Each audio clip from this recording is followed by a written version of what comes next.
And he told me something quite shocking. What's up? Look, we got the new manager over here. Whoa, we got ES6, and we got Little P over here.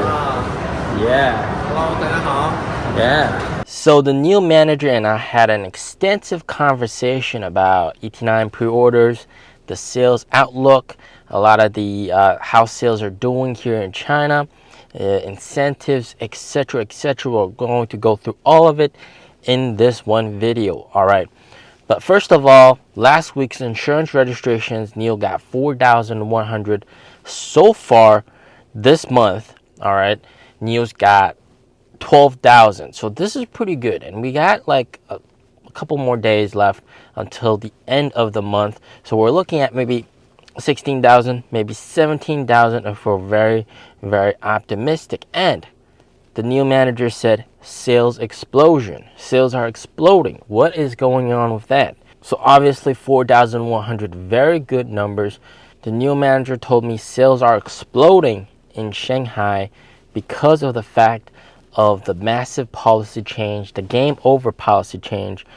Some of you guys, some subscribers have said that if they don't get their license plate by the end of this month, then if it rolls over to next year, they will not qualify. And of course, the big factor is the policy change from having 12 months of social insurance payments within a 24-month period, and it doesn't have to be consecutive. And that's being changed to 36 months of consecutive social insurance payments. So what that has really caused is basically anybody that's ever thought about potentially purchasing an EV, this is pretty much their last chance to do it. All right. It's going to be a lot harder next year. So NIO has really been promoting this, and that has caused a big influx of orders. And they're just, his way of saying it is 卖疯了, which is just like sales are so crazy over there. Like they're just selling insane amounts of cars. Everybody's rushing to get their EVs before the end of this year. Now we'll talk about outlook for next year very soon. But he also talked about ET9 pre-orders. ET9 pre-orders was very interesting.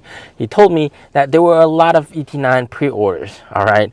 And like we said in the previous video, they were great pre-orders, but they are just pre-orders with no commitment, because his team and him, they called up those customers, congratulating them on the pre-order, and you know, those customers just tell them, hey, just calm down. We're not actually going to buy the car.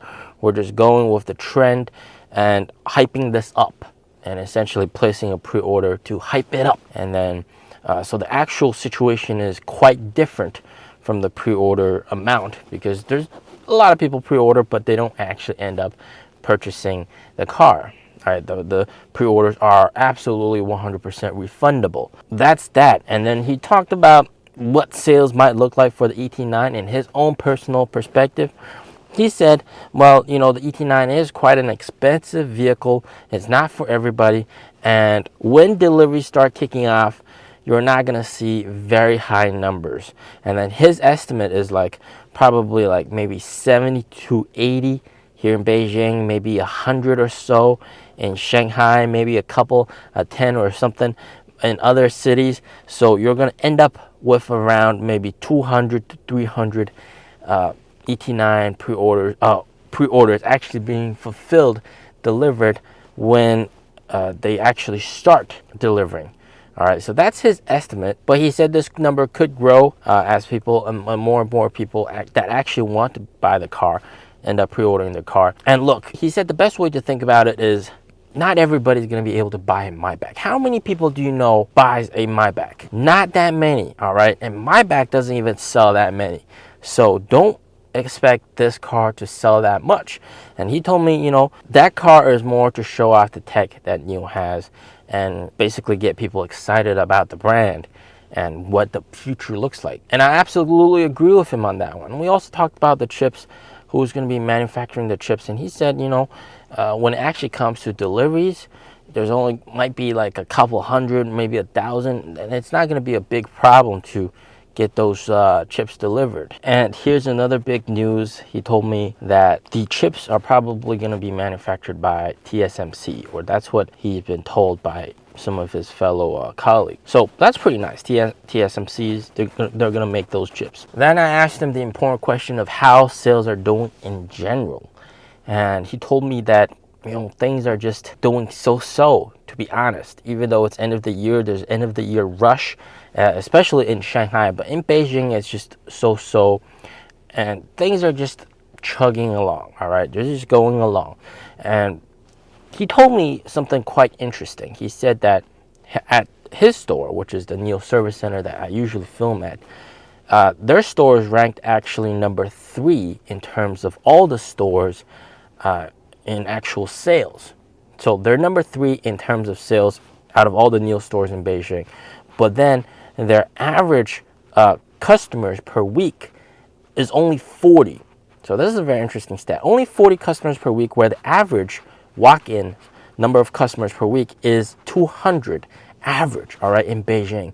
So that really shows the amount of skill that he and his team and the sales reps at that service center store has.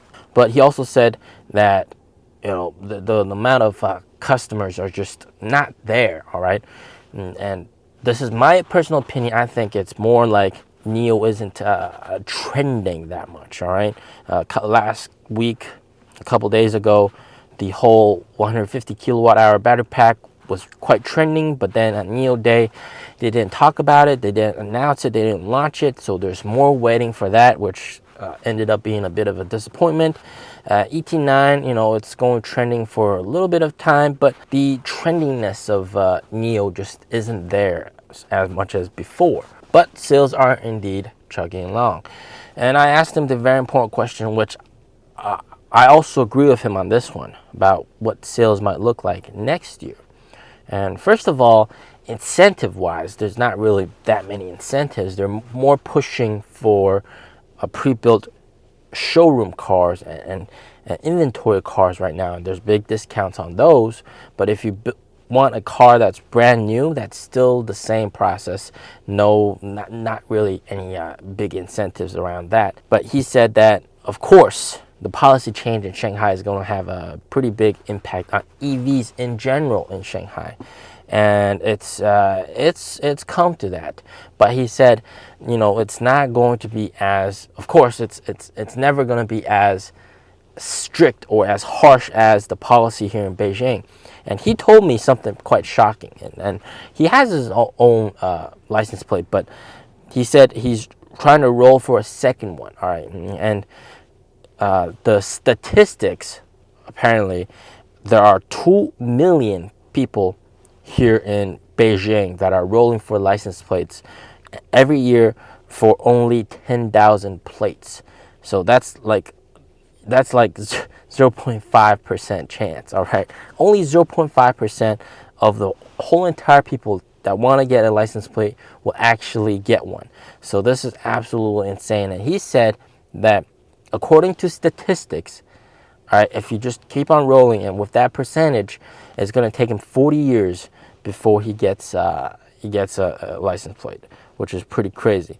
And he said it's the probability is lower than winning the lottery. So that's the situation in Beijing, which is very difficult.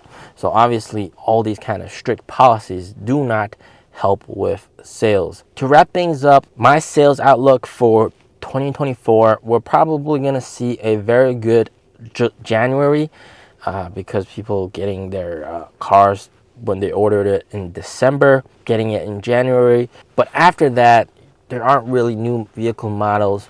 There's taxes and also stricter license plates for Shanghai. So deliveries might slide down a little bit, but they are coming out with refreshed versions of certain cars that will help boost deliveries for sure and reinvigorate interest around those cars. For example, the ES7, which is long due for a refresh, and that's coming very soon, and hopefully we're going to see something very nice with the sales numbers next year. But overall, there's a lot of downward pressure from the policies and all that kind of stuff pushing things down. All right, so hopefully, and I believe that the hype around ET9 and NIO's technology is going to make people more interested in buying a NIO. So overall, let's see how things balance out. There's downwards pressure, there's upwards pressure. Hopefully the upward pressure prevails and we get better deliveries. All right, as always, stay safe, stay healthy.